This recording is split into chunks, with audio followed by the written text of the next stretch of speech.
কুরাইশদের একটি বড় বাণিজ্যিক কাফেলা সিরিয়া থেকে মক্কার দিকে ফিরছিল। এই কাফেলার নেতা ছিলেন আবু সুফিয়ান। মদিনায় মুসলিমদের উপর কুরাইশদের অত্যাচারের প্রতিশোধ এবং তাদের সম্পদ বাজেয়াপ্ত করার উদ্দেশ্যে নবীজি সাল্লাল্লাহু আলাইহি ওয়াসাল্লাম এই কাফেলাটি আটকানোর সিদ্ধান্ত নিলেন। যাত্রা শুরু হলো। নবীজি সাল্লাল্লাহু আলাইহি ওয়াসাল্লাম প্রায় ৩১৩ জন সাহাবীকে মুহাজির ও আনসার সাথে নিলেন। যুদ্ধের জন্য এটি কোনো বড় বাহিনী ছিল না, মাত্র ২টি ঘোড়া ও ৭০টি উট ছিল তাদের কাছে। মূল নেতৃত্বভার ছিল নবী মুহাম্মদ সাল্লাল্লাহু আলাইহি ওয়াসাল্লামের হাতে। এই দলে আবু বকর, উমর, আলী এবং হামজার মতো জ্যেষ্ঠ সাহাবীরা ছিলেন। পথে নবীজি সাল্লাল্লাহু আলাইহি ওয়াসাল্লাম জানতে পারলেন যে আবু সুফিয়ান মুসলিমদের আক্রমণের খবর পেয়ে দ্রুত পথ পরিবর্তন করে সমুদ্র উপকূলের দিকে চলে গেছেন। একই সময়ে আবু সুফিয়ানের পাঠানো খবরে মক্কার কুরাইশরা আবু জাহেলের নেতৃত্বে প্রায় ১০০০ সৈন্যের এক বিশাল বাহিনী নিয়ে মুসলিমদের সাথে যুদ্ধ করার জন্য মদিনার দিকে রওনা হয়েছে। তাদের অস্ত্র ও ঘোড়ার সংখ্যা মুসলিমদের চেয়ে অনেক বেশি ছিল।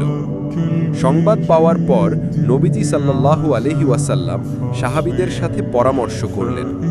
কাফেলা হাতছাড়া হয়ে গেলেও এখন কুরাইশদের সেনাবাহিনীর মুখোমুখি হওয়ার কঠিন সিদ্ধান্ত নিতে হবে।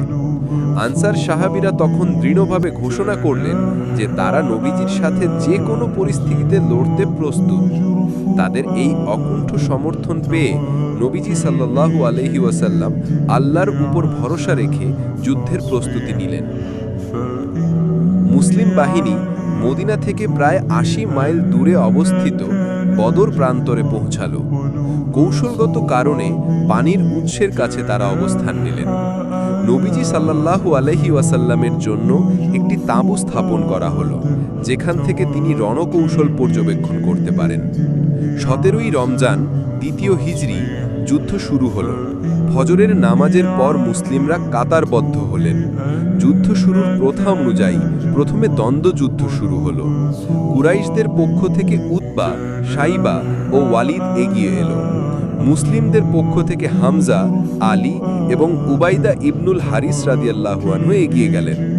দ্বন্দ্বযুদ্ধে মুসলিম যোদ্ধারা বিজয়ী হলেন, যা মুসলিমদের মনোবল বাড়িয়ে দিল। এরপর শুরু হলো মূল যুদ্ধ। মুসলিমরা সংখ্যায় অনেক কম হওয়া সত্ত্বেও আল্লাহর উপর ভরসা রেখে এবং নবীজি সাল্লাল্লাহু আলাইহি ওয়াসাল্লামের নির্দেশনা অনুযায়ী বীরত্বের সাথে লড়তে লাগলেন। এই সময় নবীজি সাল্লাল্লাহু আলাইহি ওয়াসাল্লাম বারবার আল্লাহর কাছে সাহায্য প্রার্থনা করছিলেন। দুপুর নাগাদ যুদ্ধ মোড় নিল এবং কুরাইশ বাহিনীর প্রধান নেতা আবু জাহেল নিহত হল। নেতা হারানোর ফলে কুরাইশদের মনোবল সম্পূর্ণ ভেঙে গেল এবং তারা ময়দান ছেড়ে পালাতে শুরু করল। মুসলিম বাহিনী এক ঐতিহাসিক বিজয় লাভ করল। যুদ্ধ শেষ হলে দেখা গেল মুসলিমদের পক্ষে মাত্র ১৪ জন সাহাবী শহীদ হয়েছেন। অন্যদিকে কুরাইশদের ৭০ জন নিহত ও ৭০ জন বন্দী হয়েছে।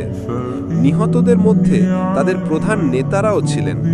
বন্দীদের ব্যাপারে পরামর্শের পর সিদ্ধান্ত নেওয়া হলো যে তারা সামর্থ্য অনুযায়ী মুক্তিপণ দিয়ে মুক্তি পাবে।